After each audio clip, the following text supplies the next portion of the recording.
Video section 7, open waters, rivers and creeks. In this video we'll show how to treat for open waters using biocleaner technology.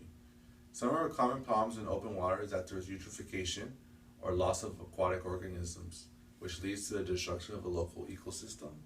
Sludge and black soil buildup, foul odor if left untreated, high amounts of ammonium, phosphorus, and potassium due to the result of urban, industrial, and agricultural runoff. It's difficult to treat because it's free-flowing, will sometimes overflow due to flooding, will have solid trash due to irresponsible disposal of waste, and cyanobacterial bloom.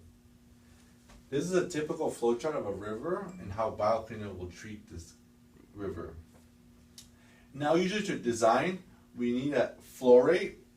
To determine a flow rate, there is variables to consider such as low tide or high tide, and also the volume of water you want to treat. Usually to pick an area of water you want to treat, we need to consider a body of water where there's little to no recreational use by the local population.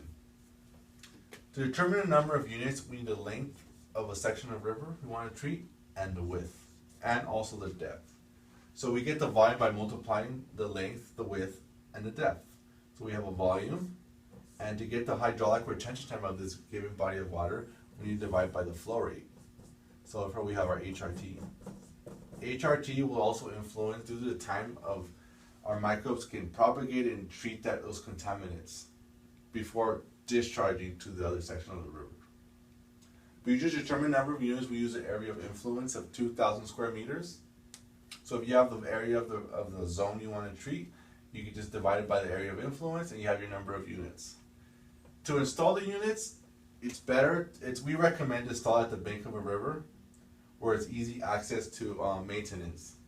You also can install it in the middle of a river where it's parallel to the flow, but it might disrupt the unit due to the flow rate, the velocity of the water.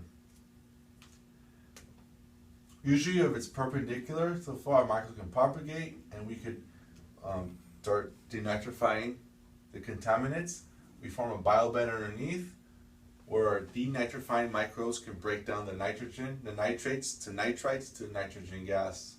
We also promote the growth of river grass, which absorbs phosphorus, and therefore our fish, birds can consume the phosphorus and therefore it isn't absorbed into the water.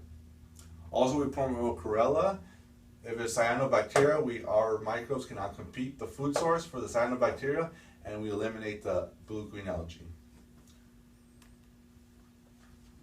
The advantage of biocleaner is that we improve aquatic conditions where fish and birds will thrive and multiply. We also reduce growth of cyanobacteria. We have flexibility in relocation. We're environmental independent, low maintenance cost. We provide no odor, no chemical usage. We have compatibility with free-flowing bodies of water, no sludge harm like dredging, and water reclamation. For more information, please visit www.biocleaner.com. Thank you and see you in the next video.